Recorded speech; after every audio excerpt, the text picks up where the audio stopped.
Heaven help us. I'm talking about The Thing on PlayStation 2.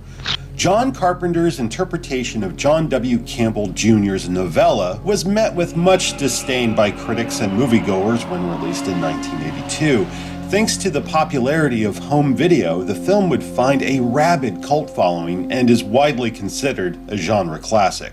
The Thing is one of my favorite movies of all time, so when I heard that a sequel was being produced as a survival horror game for current generation consoles, I was ecstatic. At the time, I was knee-deep in Resident Evil, and the prospect of learning what happened to MacReady and Childs was exciting. Really, how could any fan pass that up? You gotta be fucking kidding. Yeah, my thoughts exactly. Look, it's not all bad. The game has a good setup. It picks up right where Carpenter's film left off. A few days after the incident, a US Special Forces team is sent to investigate and search for survivors. You assume the role of Captain Blake, leading the expedition with an ever-changing cast of non-playable characters under his command.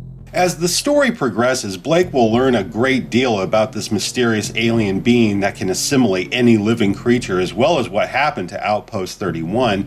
There's a bit of conspiracy, paranoia, and action spread across these 9 levels where you're terrorized by a meager selection of mutations and forced to solve rudimentary puzzles. Yeah, fuck you too!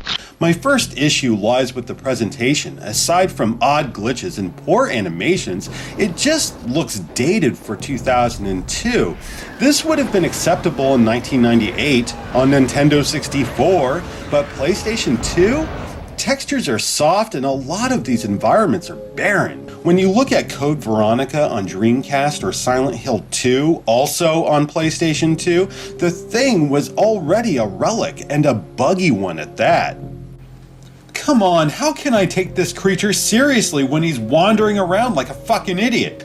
Then we have the fear-trust system. As I said, you're joined by non-playable characters with their own unique traits, such as soldiers, medics, and engineers. The interaction is very limited. Much of it consists of give dude gun, take away gun, or fix that doohickey. That's it.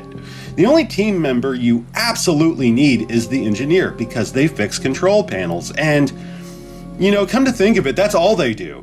You can give them all guns and they'll back your ass up when shit gets icky, but there's no more to it than that.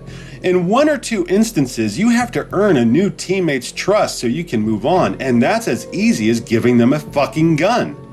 Yeah, that was challenging.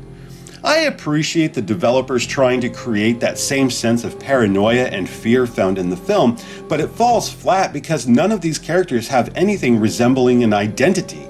Sequences in which my comrades change are all scripted, so I have little reason to fear them turning on me without warning. This may sound weird, but there's too much trust here. Finally, the control. It's fine when I'm picking things up or walking narrow paths, yet they border on unresponsive during combat. I sometimes have to hit the fire button 3 or 4 times before the fucker shoots anything. Making it more cumbersome is when you have to alternate between weapons. With walkers, you gotta wear them down first with a firearm, then blast them with a flamethrower. When you have a teammate helping out, it's okay, but when you're alone, yeah, it sucks. Enemies are lame. You have critters and walkers. With a creature as diverse as The Thing, you'd imagine something more imaginative than these generic-looking Ziploc bags of undigested meat. The first boss is a simple retread of the Blair Thing from the movie. Nothing original. Oh, how do you like this introduction? No ominous score or brief oh shit moment from our wary protagonist. No, not here. Was this an afterthought? On top of that, this is a lame encounter in which all you have to do is hug the wall and pump his ass full of hot lead, then hit it with fire. Good grief. As much as it pains me to say this, The Thing on PS2 is a hot mess that had lots of potential. The premise is great, and the fear-trust mechanic could have made for a unique and terrifying experience had it been executed properly.